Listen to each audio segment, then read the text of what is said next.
Good afternoon, everyone. I'm Tony Greenham, Director of Economics here at the RSA. I'm delighted to welcome you to today's special event. Before we begin, can I ask you to check your mobile phones are on silent, but please do keep them on and tweet feverishly throughout the event using the hashtag RSAPolitics. We're filming today's event, and welcome to those of you who joined us online. So welcome to you, and if you have any questions, then tweet them, and we might well pick them up and be able to ask George later. So housekeeping over, it is my enormous pleasure to welcome George Monbiot to the RSA today. He's a celebrated journalist, environmentalist, and author of several best-selling books, including Captive State and Bring on the Apocalypse. He's known for his political and environmental activism, and among the many prizes he's won is the UN Global 500 Award for his outstanding environmental work. Personally, I admire George for his refreshing honesty as an investigative journalist, and everything he writes is really thoughtful. So we're really grateful that he's with us today. He's going to share the thinking from his latest book, Out of the Wreckage, A New Politics for an Age of Crisis. In this book, he argues that mainstream politics is ruled by a toxic ideology that has little to offer to a world facing environmental collapse and civic breakdown. Don't worry, because there is some hope towards the end of the book. It's okay. So George gives us a new vision, a narrative that reinvigorates politics from the bottom up and builds common purpose and hope for the future. But that's enough from me. I'll invite George now to give you a sort of flavour of the book to start off with before we will move to your questions later on. George had an excellent idea, which I'd like to try, which is that the first question that we have from the audience today, we would love that if that was from a woman or someone who identifies as a woman who has never asked a question before in a public forum. So thinking caps on and prepare your question. So that's enough from me. Please welcome George Monbiot.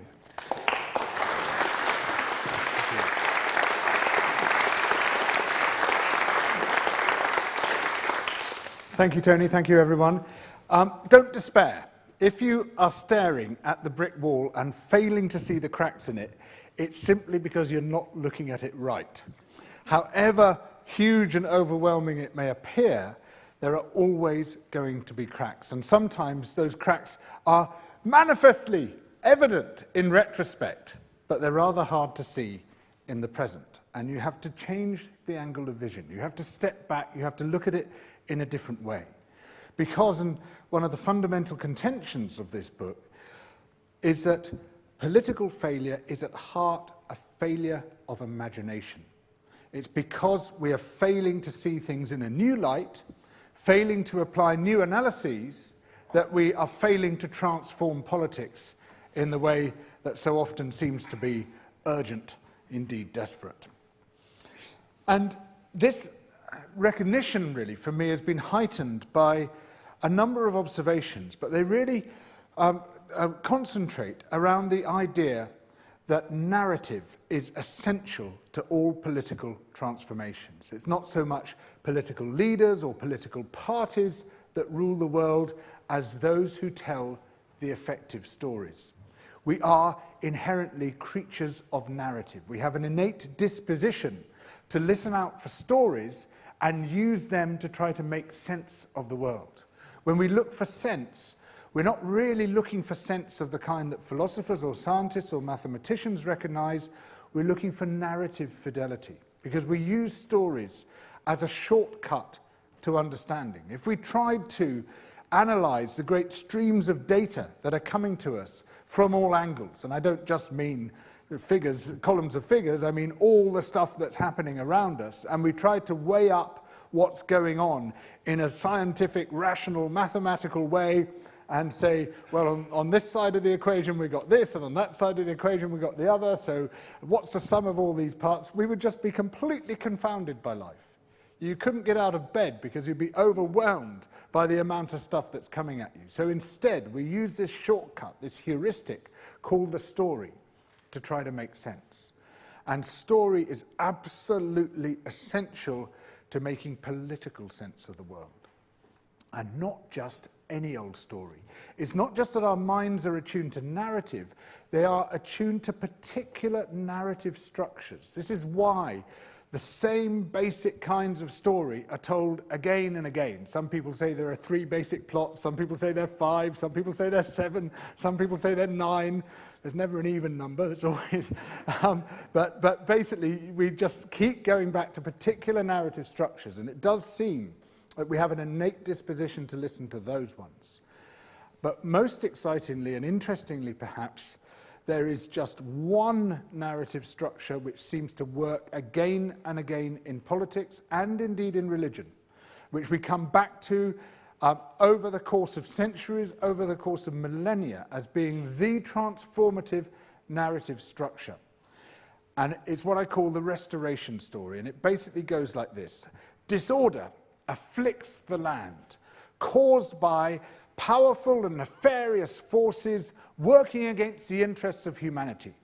But the hero, who might be one person or a group of people or even an institution, confronts that disorder against the odds, overthrows those powerful and nefarious forces, and restores order to the land.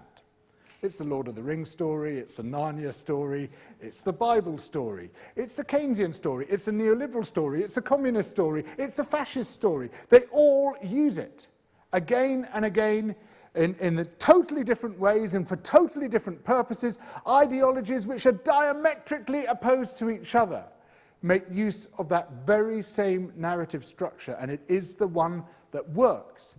It's the one that we are constantly, unwittingly listening for, waiting for a politician to stand up and say, here's the story, and it goes like this.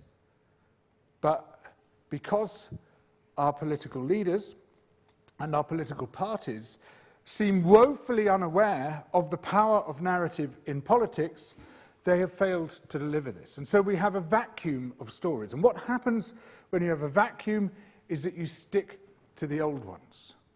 When the old laissez-faire story of the 19th and early 20th century collapsed with the Great Depression and all the associated crises, John Maynard Keynes sat down and wrote his general theory, which has followed the Restoration story format very closely. When Keynesianism fell apart more or less in the 1970s, the neoliberals, who've been working on their version of the Restoration story for the past 30 or 40 years, stepped up and said, here you are, here's a replacement for you, take it, thank you. When neoliberalism collapsed spectacularly in 2008, those who opposed it came forward with nothing. We had no new story with which to replace that morally and intellectually bankrupt story which had led to crisis in 2008. And as a result, we are stuck with the morally and intellectually bankrupt system. Various modifications of it. In some cases, people say, oh, we'll have a little bit less of it. In some cases, as with austerity in this country, we'll have a little bit more of it. The problem is we didn't go far enough the first time round. And so we get trapped in the political present unless we have a story which guides us to the political future, which lights a path to a better world.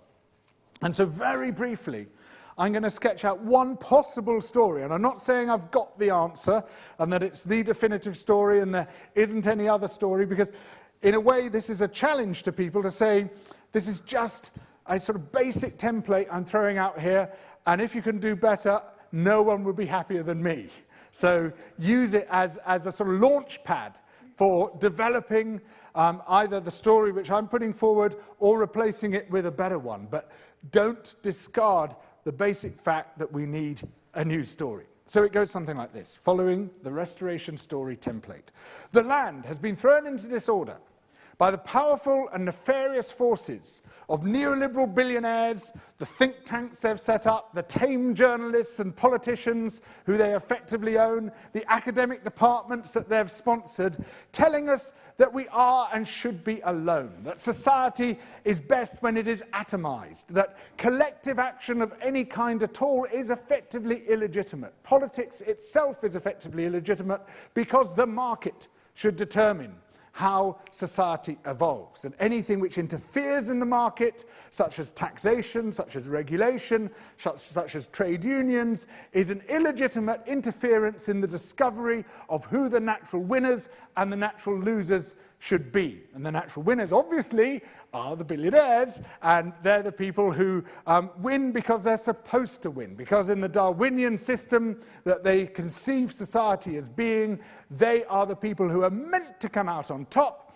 and the poor are the people who are meant to come out at the bottom. They are the undeserving, they are the morally delinquent, and so that is the scala natura which should be established.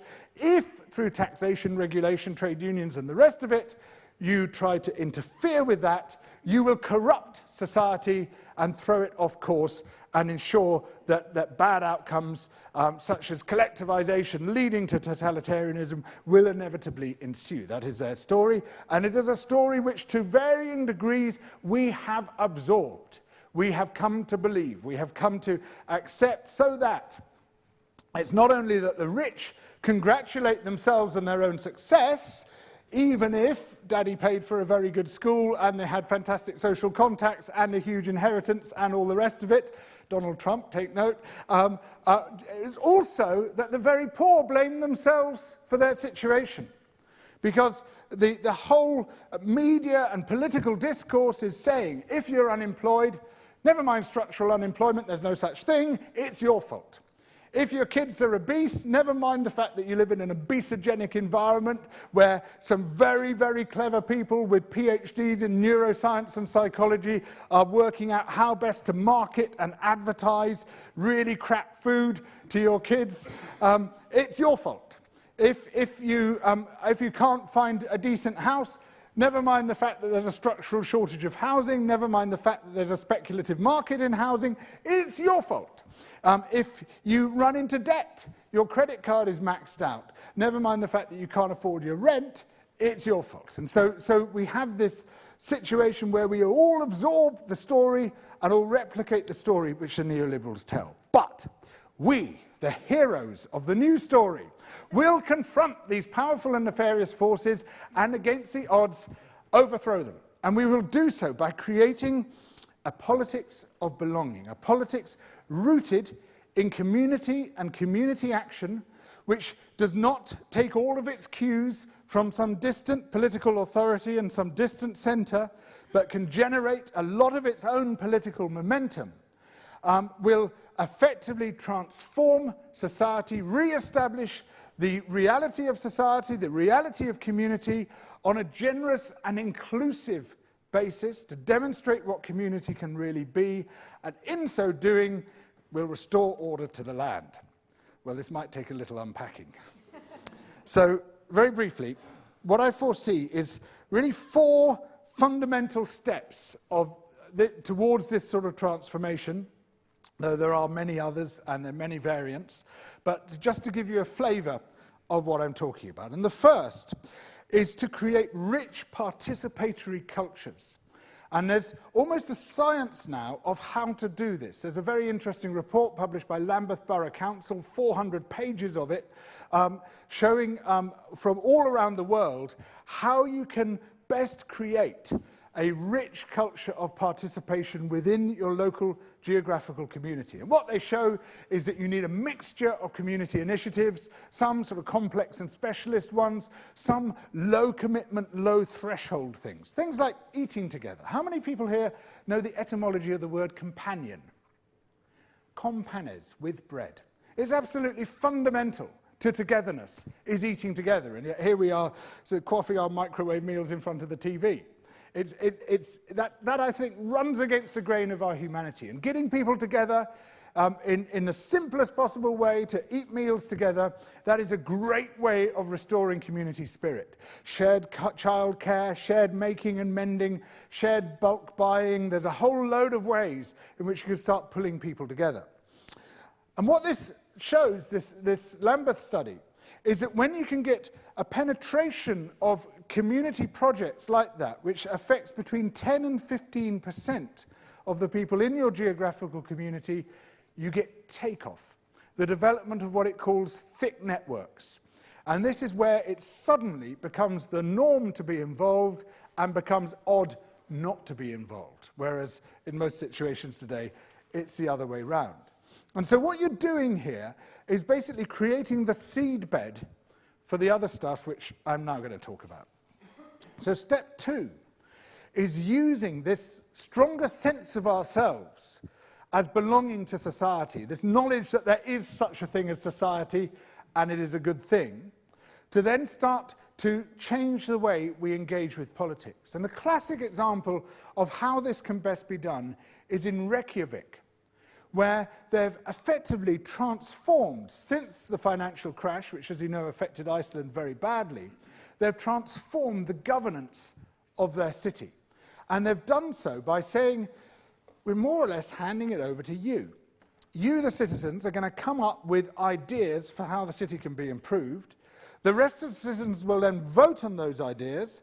The top ones then go to the council, and the council either has to approve them or it has to produce very good reasons for rejecting them. And those very good reasons are absolutely crucial to political trust in that system. And this has proved so successful that 2/3 of the people of Reykjavik have now taken part in this program. And the impact on the quality of urban life there is just off the scale. It is quite remarkable what's happened. What they've done, in other words, is to temper representative democracy with participatory democracy. And it's absolutely key, I feel, that we have both. Because currently we have a situation where a government, local or central, can say, well, you elected us, so we can do it. And even if that government was voted in basically on one issue, which might have been the economy or immigration or crime, well, we can build a third runway at Heathrow because we're the government. That's democracy. And so it's taken as a mandate. What happened on one day 2 or 3 or 4 years ago is taken as a mandate for everything else that follows. And that doesn't look very democratic to me. This is why we need to temper that with a participatory system. And Reykjavik shows one way of doing that.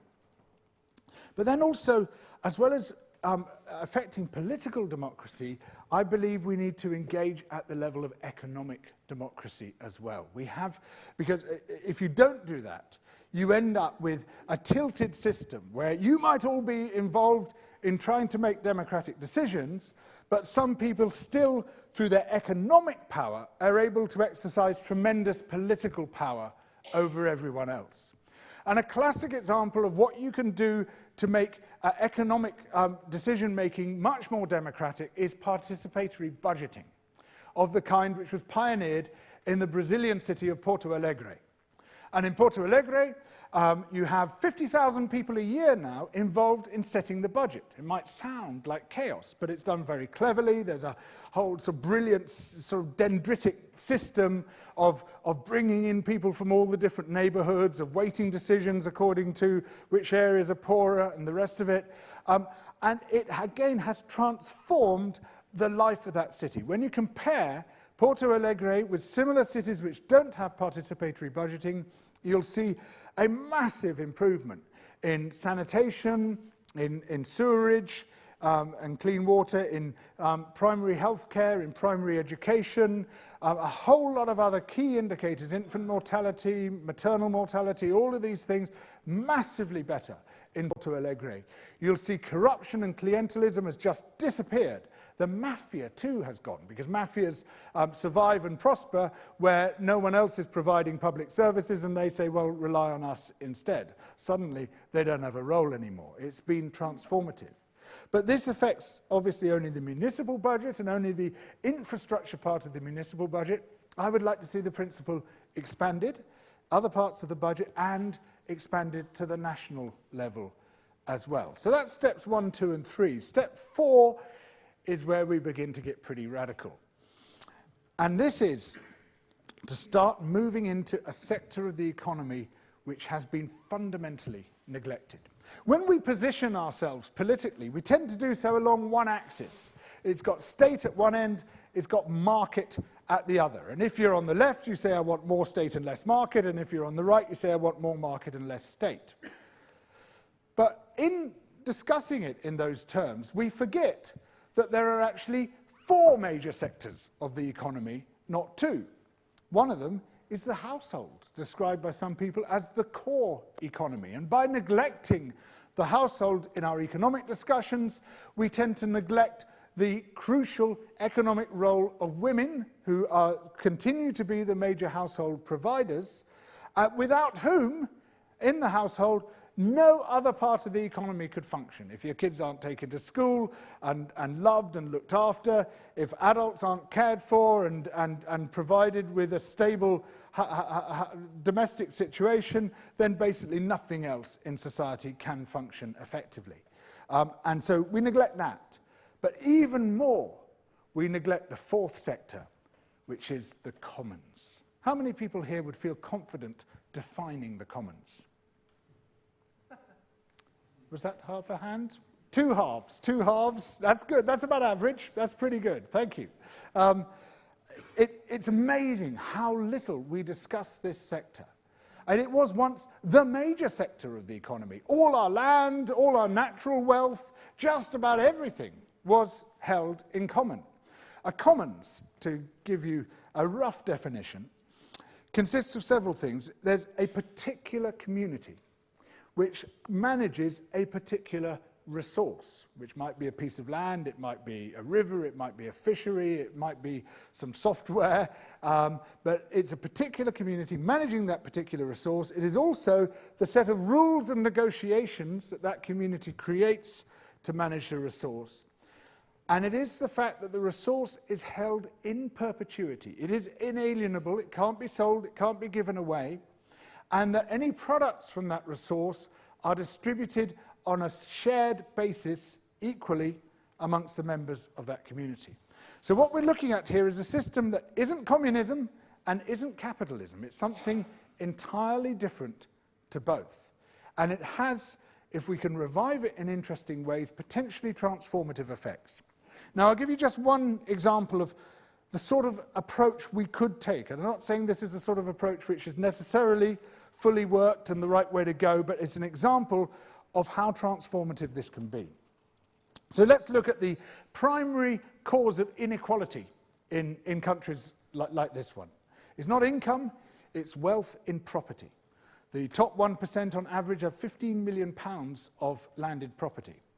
The top 0.1%, you're talking hundreds of millions of pounds, whereas huge numbers of people can't afford to buy, can scarcely afford to rent, are living in appalling conditions, paying often a very large proportion of their income to people who are providing almost nothing of their own, but are basically sitting on the speculative value of land to extract vast amounts of economic rent from the rest of society. And a lot of that value, of course, has been provided by society. If land in a place like this area of London, is tremendously valuable, it's because society as a whole has created that value. Taxpayers have built the roads, have built the sewerage, have built the bridges over the river, have set aside the parks. Other private enterprises have created the businesses and created the vibe, which makes this a good location to be in and ensures that property prices here are tremendously high. But the owner of the property doesn't have to do any of that stuff, just has to sit there with his or her arms folded and take in the money which comes their way. And so the first thing you do is to say, well, that's an unfair situation. It leads to a massively increasing spiral of concentrated patrimonial wealth as people who are rich become much, much, much richer just by sitting there. We should break that spiral. And the obvious way to break it is with land value taxation. You come in and you say, the most valuable property, we're going to go in with a high land value tax.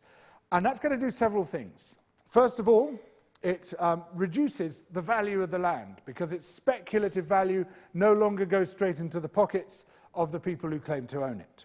Secondly, it generates a good whack of revenue for the government, and it breaks that upward spiral of patrimonial wealth accumulation. But you don't stop there. You say, right, what are we going to do with that revenue? Well, some of it should be spent on public services, but the residue I would like to see distributed to community land trusts. You encourage people to set up a trust, as a community within their borough or sub-borough or their village or their town, wherever they might be, and you say, if you set this up right, we're going to give you a wodge of money. This is going to be your working capital. We're also going to give you what they have in Scotland, which is a community right to buy. So say you're in this borough, and say a casino comes up for sale, and you have a community right to buy, and you've now got quite a lot of money sitting in your community pot. I strongly recommend you buy that casino. Why? Is it because it's a thing the community needs most? No, because it's the thing the community needs least. You buy the casino, and you knock it down. Already you've scored. That's a great score for society. But you knock it down, and you've created a site, a nice, wide-open site where you can do something more useful and more interesting. Now, what do you need most in London? Well, it is probably going to be affordable housing. And by affordable housing, I don't mean affordable housing, I mean affordable housing. And so you say, right, okay, we've got a site where people can live. We want a mixed development. We don't want to ghettoise it. So let's have some people who are on the social housing list, some owner-occupiers. But we, the Community Land Trust, we're not going to design this estate ourselves. We're going to go to people at the top of the social housing list. We're going to go to prospective owner-occupiers who put down a deposit and say, right, here you are, you've got an option to live here. You lot are going to design it. You're going to design not only your own homes, but also the layout of the estate, its relation to the infrastructure, all the rest of it, with professional advice and help. But you're basically going to sit down and make this work for you. And what you find when you do that is, A, you get a far better quality of urban design than when you get a volume house builder helicoptering down their standard design and saying, take it or leave it, which basically means take it because we don't have any choice. But secondly, you've had people working together for the past year or two, forming a community even before they move on. So you have all sorts of really potentially interesting social transformation there. You've still got revenue coming into your community land trust from land value tax residue, but also now from ground rents, considerably reduced from where they were before, but still ground rent coming in from the development that it's overseen. What are you going to do next? Well, maybe some more of the same. Fine, great. Maybe start building some public amenities, which the community doesn't have, youth centres, swimming pools, public toilets, whatever might be missing. Maybe once you start generating revenue from these other things as well, you can start looking at something else. That's like, for instance, a community basic income. You pay a dividend. You can start to see how one idea leads to another, leads to another. Once you see a genuine transfer of economic wealth from the private sector to the commons sector. Now, obviously, to embed all this and to ensure that there's a sympathetic political environment to allow it to flourish, at the same time you need regime change. Democratically and peacefully, of course. And here too, I think there's far more hope than we first imagined. I mean, we've been living for the past 30 or 40 years pretty well under neoliberal hegemony, where sort of regardless of which side in politics is in, you have got this sort of generalized political apparent common sense prevailing, which has been very difficult to challenge. But something happened in the first half of 2016, which I believe began to shake that model. Now you think, oh, well, what happened in the first half of 2016, which was at all good? Well, it was the Bernie Sanders campaign. Okay, I'm giving away my own political position here, but I think there was something very exciting in the Sanders campaign. Here was a guy who started off with 3% name recognition, who was completely dismissed and written off by the entire media, and, rather important in a US presidential election, had no money. So what did they have? And how did he go from that to getting 46% of the nominated votes to be the Democratic nomination? How did he end up winning 22 states in that nomination process? Because they realized they had something extremely important, and this was the enthusiasm of the people who wanted him to be president. And so what they did was to help pioneer something they called big organizing. And that is that instead of trying to raise a lot of money and employ a lot of staff, you start handing out the jobs that staff would normally do to volunteers. And they gradually discovered that you could hand out more and more work to volunteers, stuff which was absolutely central to the operation, they discovered that 4 or 5 volunteers basically equals 1 staffer. And you've got a nice bit of redundancy there if anyone falls ill and the rest of it. They then discovered that the first wave of volunteers could train the next wave of volunteers. And the next wave could train the next wave. And suddenly they had this proliferating political community. Again, this is the politics of belonging, the politics of community. And incidentally, community and belonging are about the only 2 words which cross the political divide.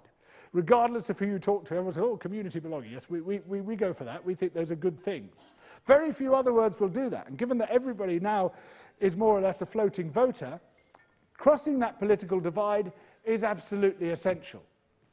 So they build this political community of people who could go and talk directly to other voters, not as people wandering around in suits with a clipboard saying, you know, what do you think of this?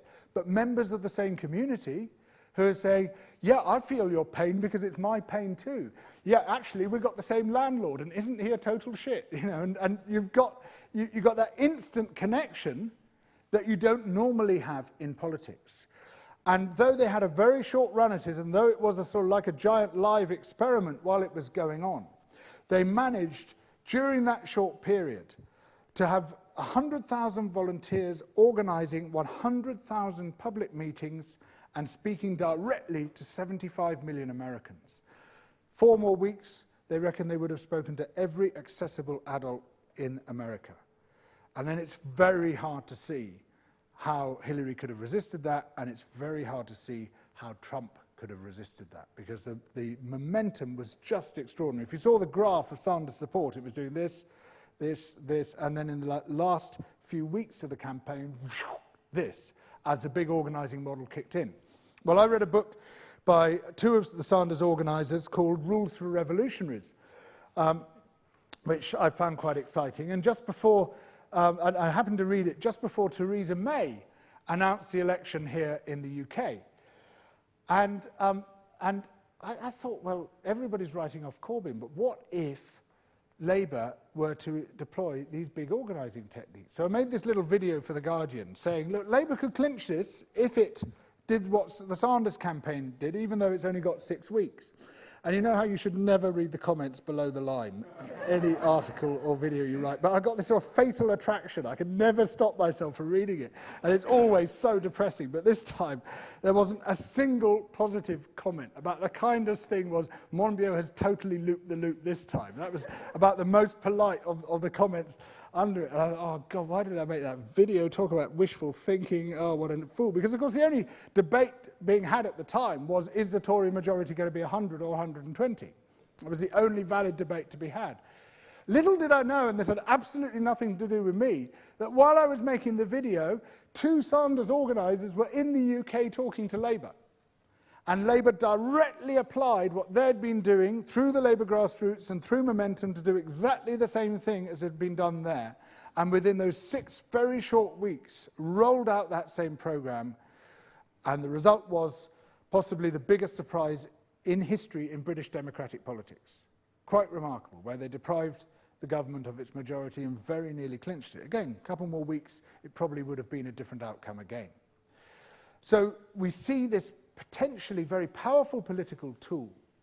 Now, it's my contention that if we join this big organising to a new narrative, clearly identified as such, clearly articulated as such, showing how we can move from where we are today, from the mess we're currently in, towards a much better political situation, then, my friends, we become unstoppable.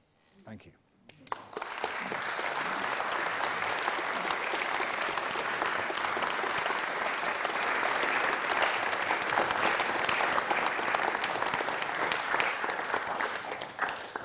Thank you, George.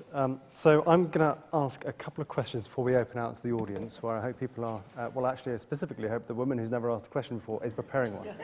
So you had one of the things you didn't talk so much about, which is in the book.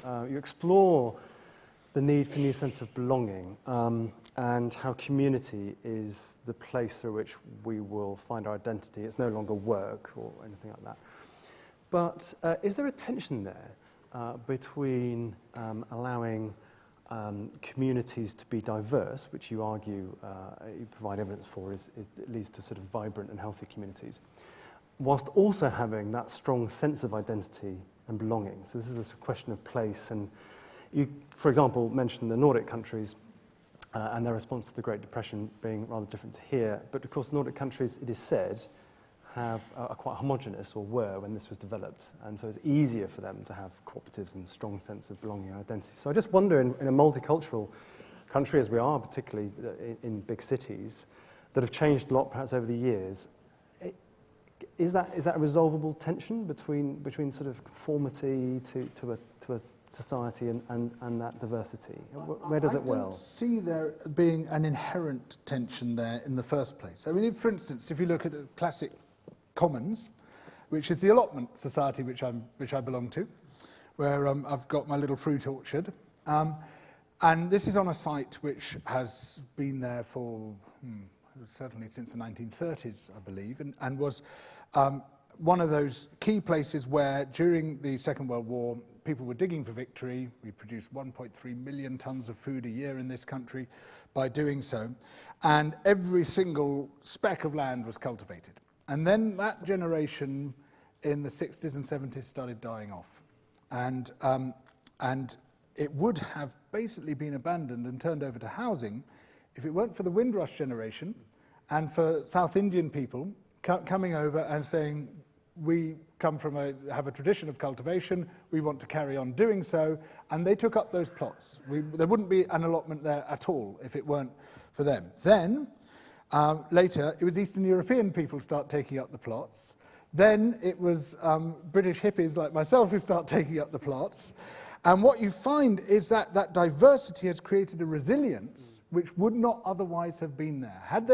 Had we relied on a homogeneous society, we would have seen that homogeneously, the old boys who had been digging for victory died off all at about the same time. The young people, young white British people, weren't interested, and so homogeneously had turned away from gardening, and the whole thing would have been lost. And I actually think that diversity, just like in ecosystems, is essential for resilience within communities. That you need people there who've got different approaches, who've got different backgrounds, who've got different experiences, who will take up the slack when one group of people drops out. And what we see with a lot of participatory culture is that actually it's when you've got those different ways of looking at the world, coming from different life experiences, that you get a far more vibrant and lively community engagement than when it's all the same kind of people trying to do the same kind of thing. That's a nice example, and it might address one of the questions I had. A critique which was levelled both at Cameron's Big Society and has also been levelled at the Transition Towns movement is that participatory cultures can only grow where people are resource rich in terms of their time and their skills and so on, and rather than in communities that are struggling and have very few resources and everybody's having to do 3 jobs to put food on the table.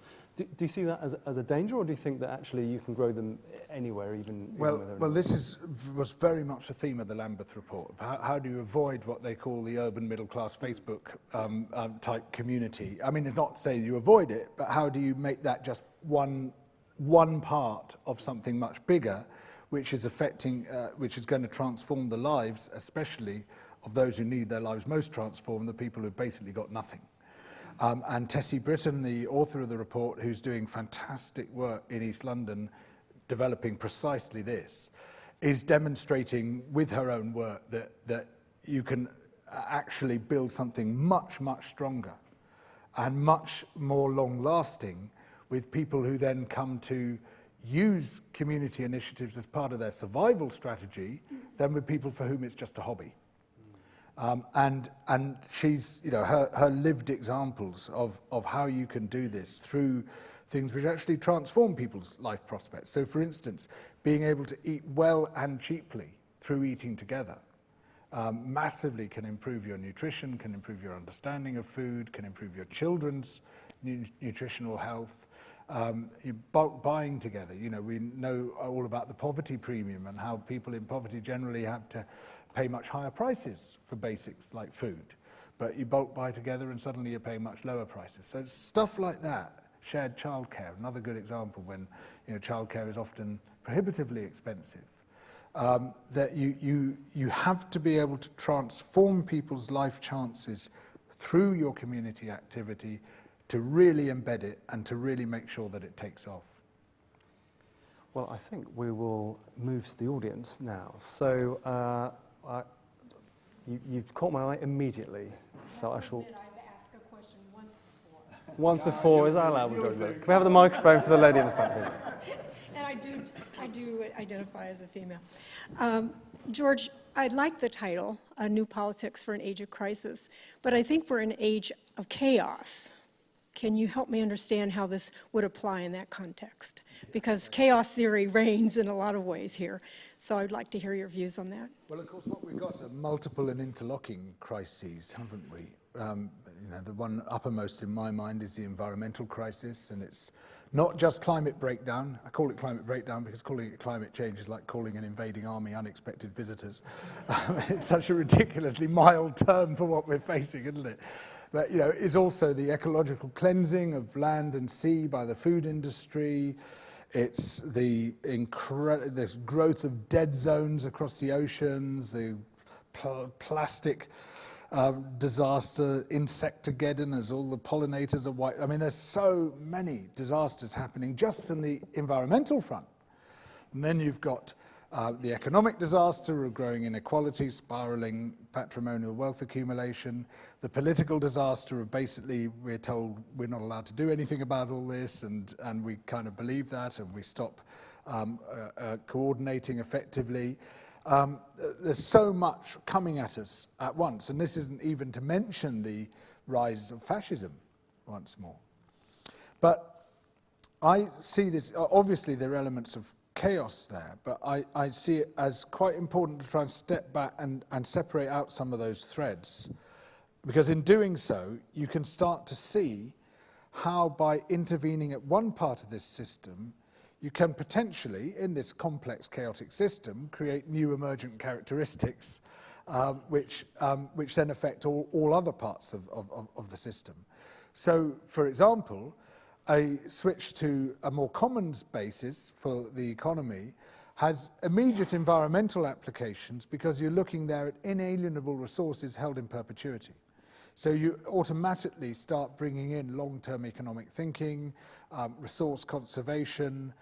You're also looking at sharing the products of those resources on an equal basis, so you can't get someone coming in and exploiting them all to death in the short term and taking them away.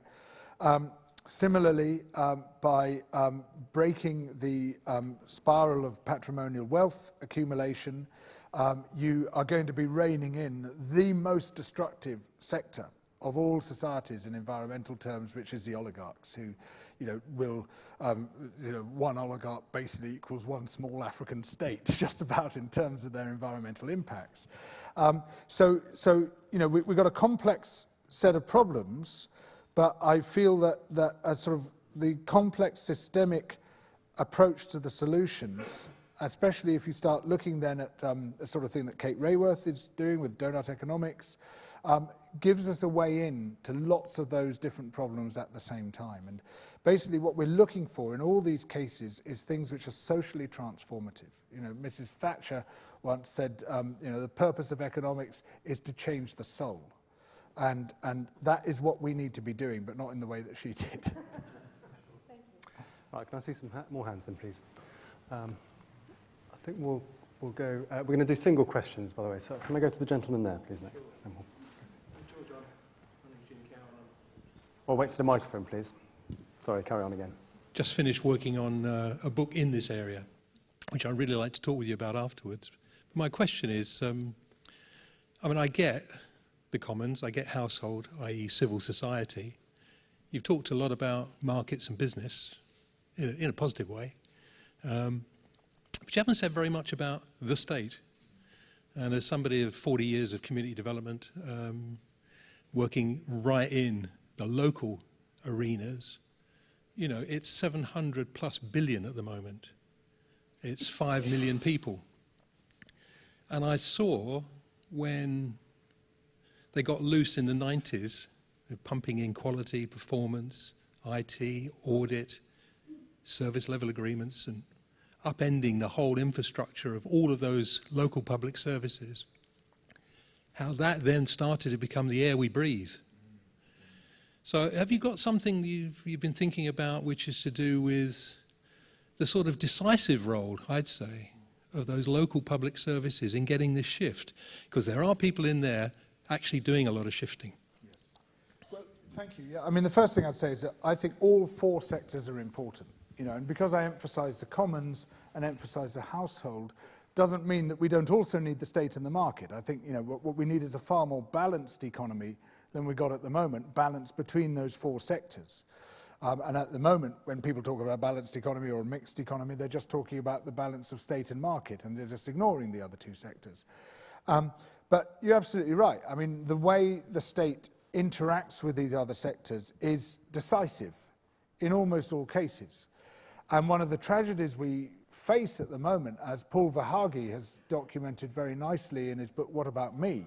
Yeah, it's a really excellent book, very interesting, showing how the state in the neoliberal era has, under the promise of relieving us from bureaucracy, created this Kafkaesque nightmare of bureaucracy, where every state employee is subject to this endless stream of monitoring and evaluation and auditing and quantification, obviously, or a lot of the time, total bullshit quantification, and having to fill out forms and sort of meet statistical targets and all the rest of it, and he makes a lovely point that we've now got to the point where this has gone so far that state bureaucrats engage in what the old Soviet system used to call tufta, the massaging of statistics in order to fit government targets. Yeah, that's right. And so we end up with this sort of neoliberal system, which is meant to be the polar opposite of the state communist system, effectively replicating it in some ways. That's right. But what makes it a lot worse is that because so much of this is outsourced, it's bureaucracy over which there's no political control at all, in effect. And, something goes wrong. Who do I talk to? Who do I apply to? It's Carillion. Well, and Carillion then has outsourced it to someone else, who's outsourced it to someone else, who's outsourced it to someone else, and you suddenly discover the buck stops nowhere. So we have the worst of both worlds, this massive bureaucracy which intrudes in our lives. Ask any of the Windrush victims about that, with absolutely no accountability. It's a nightmare. But on the other hand, you can have the state creating a really sympathetic environment to the sort of transformative change we're talking about. So it's an absolutely essential player for good or for ill, and this is why it's so important that we once more establish a grip over the mechanisms of state. Next question from the lady down here, and we'll go. Thank you. In your fundamental steps to transformation, it seems to me there's one very fundamental step to let what you're talking about happen, and that is to free up people. So in order to achieve that, could you envisage in the future a society and a world where, in fact, we have a third of our time is paid, as you know, a third of our time is community development, and a third of our time is possibly self-development, our own creativity, because I can't see how this can happen when vast amount of people are working 60 or 80 hours a week. So I wanted to hear a bit about that. This is so true. I mean, and not just in formal work as well, but in care, for example, in care work.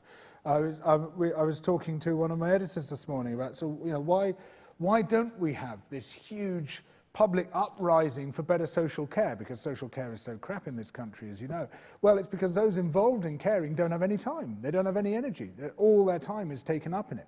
And what you are spelling out here is a vision of a much better world. And I think it's absolutely essential, especially now that the whole basis of work is thrown into doubt with massive automation, with the whole sort of gig economy and fake freelancing and the rest of it, which has just undermined the whole notion of what a job is, where we begin to exploit ourselves as our own worst bosses in some ways in order to maintain our nail hold within the gig economy. Yeah, it's essential that we transform this. And it's essential also that we get past the idea that the workplace is where political transformation happens. That made a certain amount of sense in the industrial era, not as much sense as people ascribe to it, because even at the height of industrialism in Britain, there were more women working in domestic service than there were men working in factories. And they were completely neglected because that wasn't seen to be the pole around which politics was built. And of course, people who weren't in work at all, people who couldn't find work, people who were retired and the rest of it, they also had less of a foothold in politics because it was being organised at the workplace level. Well, today, obviously, we still need collective bargaining, we still need workplace organisation, we still need trade unions, but it cannot be the be-all and end-all. And this is why I've switched my focus to community as being the place where the political transformation, I think, is really going to take place. But you're absolutely right. There has to be the personal transformation in all this at the same time. And working like ants in order just to keep our heads above water is no kind of life, is it? It's no kind of life. And what you're talking about, you know, the chance to build community, the chance to build your own psyche, put it onto a firmer footing, it confronts so many of the crises that we face. So I completely endorse what you're proposing there. Thank you. The next question was the gentleman there on the nearly the back row. Thank you. Donica McCarthy, Climate Media Coalition. I really like your idea of the story, and the story, restorative story, is obviously a very winning one. However, I would argue that a major problem with that is that who controls the story that's told. And I would argue that both online with the Mercers and in the traditional media with the Murdochs, they control the story. There's lots of alternative stories. It's not that we haven't come up with alternative stories. We have, millions of them, but we're not being heard. And so I feel on the emergencies that you are, and I personally am terrified by the environmental stories. The story's being told is it's normal to fly, it's normal to have a fast car, it's normal to consume. The young generation are bought into that. How do we tackle that in time so we actually save the planet so that we can have these community dreams that you and I share? Thank you. Well, yes, another very pertinent question. Thank you. I would say that what you're describing here are sub-narratives, you know, like it's normal to fly. But what is missing is the meta-narrative, is the overarching story within which we place everything else. And while you're completely right about the Mercers and the Murdochs of this world and the other assorted billionaires who have such a grip on the sub-narratives that are told, part of the problem is that those who oppose them have not recognized the absolutely central role of narrative in confronting them and in basically changing the agenda, putting them on the back foot, forcing them to respond to us rather than the other way around. Because until you have your own story, until you have your own vision of a better world, you are constantly opposing other people's visions, which in a way reinforces those visions. What we have to do is to turn that around so that those who oppose us have constantly to be fighting on the back foot rather than on the front foot where they are at the moment. And of course, you know, you're right, we have to change those sub-narratives as well, but I believe it's much easier to do so within that overriding framework of a narrative structure which describes the better world we're trying to get to. Because, you know, the classic environmental approach is follow us and the world will be slightly less awful than it is already, which isn't a very inspiring vision. But follow us and we could have a much better world, and here's what it's going to look like, and here's how you're going to live within this world, and here's what your quality of life is going to be within this world.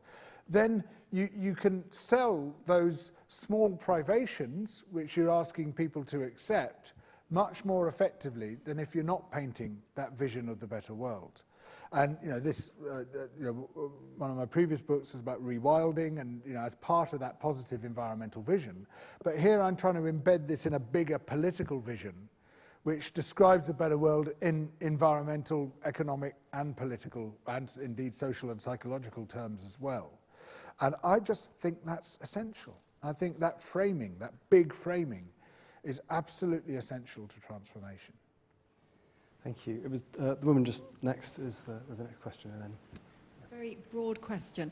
Do you see crowdfunding or crowdsourcing as a positive thing? I mean, what's your view on it generally? Is it? Thank you. Can it Well, be I a mean, good like way? all technologies, it can be used for good or for ill. You can crowdsource some pretty awful things, but you can also crowdsource some really great initiatives. And yeah, I mean, there's tremendous opportunity here.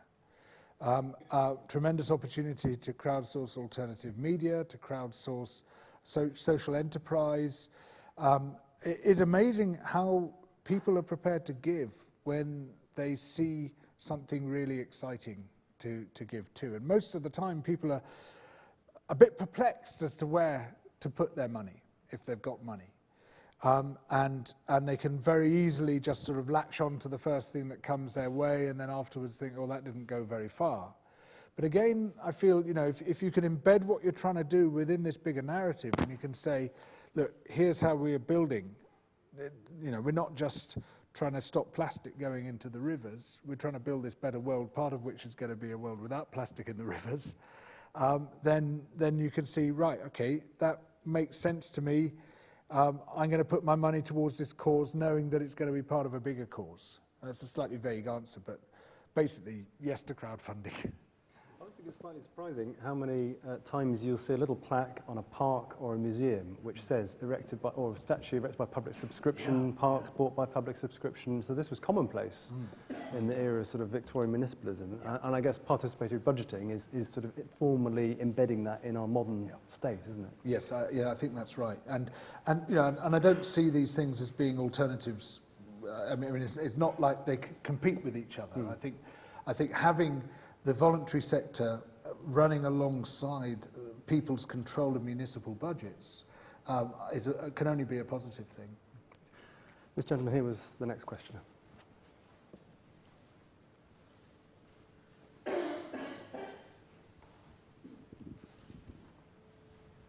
Thank you.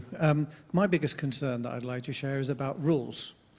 We used to live in a rule-based society, but at the moment, most energy and effort is put into tearing down rules, whether it's a Steve Bannon, tear it all down, withdraw from NAFTA, throw it all up in the air, WTO, a Putin just walking into Crimea and everybody watching him do that. But even down to the local level, whether it's momentum in a local council, or footballers on a football pitch running around the referee and shouting, and that becomes accepted as the norm. So we have a vacuum of understanding whether there are rules by which society operates. And I'd just love to hear your views on what do we actually replace it with, given that everybody is talking about what they're not sticking to. Yeah. What do we stick to? Thank you. Well, another highly pertinent question. These are all excellent questions. Thank you. And I think you're absolutely right. I mean, just yesterday I wrote this article about what's happened to the rules surrounding nature conservation in this country, the collapse of Natural England, among other government agencies, where basically there's no enforcement, no monitoring going on, so the rules all become a dead letter.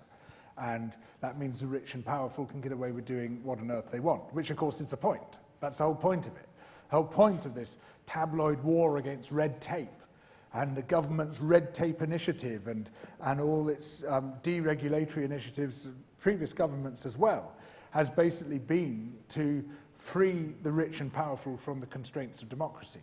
And all these fake think tanks like the Institute of Economic Affairs and the Adam Smith Institute and the Taxpayers Alliance, all of which refuse to reveal who funds them, but are plainly lobbyists for particular interests, whose sole theme is we've got to tear down the rules, we've got to tear down the rules, and then we'll have freedom, never explain whose freedom they're talking about, and never explain the fact that some people's freedom is other people's captivity. That if you free bosses to exploit their workers, then you've enslaved the workers. If you free companies to pour pollution into a river, then you've deprived us of the freedom of having a lovely river to swim in and to fish in and the rest of it. And so it's absolutely essential that we have a rules-based society, but we need a rules-based society which commands public trust. And part of the problem we've got is there is so much distrust in government now, and so much distrust in the media and in many of the other sectors which used to be seen as the pillars of society, that the rules no longer have social force. And so it's seen as edgy and dangerous and fun to tear down those rules. Whether you are drilling holes into your exhaust to make as much noise as possible when you drive your car down the street, or whether you're tipping lime into the river to make the fish come up, whatever it might be, it's like, I've got a cachet by being a rules breaker. And of course, the whole resurgence of fascism now is all like, it's fun to break the rules. It's sort of seen as, it's almost an ironic movement, the new fascism. It's really frightening, the way that it's sort of crashing through public decencies, crashing through the rules, is seen to be a radical rather than a reactionary act. So my hope is that by the rebuilding politics from the community level up, we rebuild the trust in politics through building trust in ourselves, through self-belief. And in doing so, we then create a framework of rules which are, first of all, socially derived, so they have consent, this is government by consent, but secondly, are socially trusted, and we believe those rules are there for our benefit. And a classic example of this is in Porto Alegre, where after several years of participatory budgeting, something happened that was believed by political scientists to be impossible. People started taking to the streets and demonstrating to have their own taxes raised. Because they saw that spending that money collectively made it go a lot further than spending it individually. If you're trying to solve the transport problem by buying yourself a car, you've just laid out several $1,000s and you're still stuck in a traffic jam. But if you lay out a tenth of that in conjunction with everybody else, and you've got a light rail system or a tram or a good bus system or whatever it was, whatever it might be, you've solved that problem properly and at much less expense. And so suddenly people are campaigning for rules. They're campaigning for themselves to be constrained. We want you to come and take our money away. Because they can see the social sense of that. In other words, you've got a trust-based, consent-based system within which the rules are far more likely to stick. George, I think we are pretty well out of time, but can I, it's a slightly unfair question to end with, but of all the examples, the things you've written about in the book, and maybe it's that example, but is there one which you could particularly pick out that gives you hope, that made you, when you found it, it made your heart sing? Thank you. Well, yeah, I guess it would be what happened in Rotterdam in 2011 when some sort of anarcho-punk types set up a little festival for a week in a disused Turkish bathhouse, and they called it the Lezal, the reading room. I probably pronounced it wrong. And they they put on a few shows and films, and they had a cafe and they had a hangout space. And people loved it, and they said, why don't you carry on? Why don't you extend this? And so they said, all right, we'll keep it open for a few months, and a few years. And they just turned it into a sort of permanent festival. But then people started saying, well, what about a creche? We need a creche for the kids. Okay, someone set up a creche, What about a bar? We need somewhere to drink. Okay, someone set up a bar. What about outreach to the older people? We don't have any of that, who can't get out of their homes and come to here. Oh yeah, let's do that. And it's just helped to spawn this extraordinary proliferating series of projects where we end up with 1,300 projects now ascribed to the Lezal. And it has transformed the face of this post-industrial port city, which with a lot of social problems, a lot of problems of different communities at each other's throats, to the extent that the council now says, we're basically not going to make any decision without referring to the community groups. And it just shows how sort of what that butterfly's wing, that one thing, at the right point, in the right place, with the right tenor, can suddenly lead to a proliferating network of social change. And that's exactly the kind of injection of hope and change that I'm looking for in trying to create a new politics. That's a great place to finish. You know what to do. Find an empty casino, go back, get to work. So George is able to stay with us to sign a copy of the book if you'd like him to do that. But please join me. Thank you for your questions. Thank you for attending. Please join me for thanking George Monbiot. Thank you very much. Thank you very much.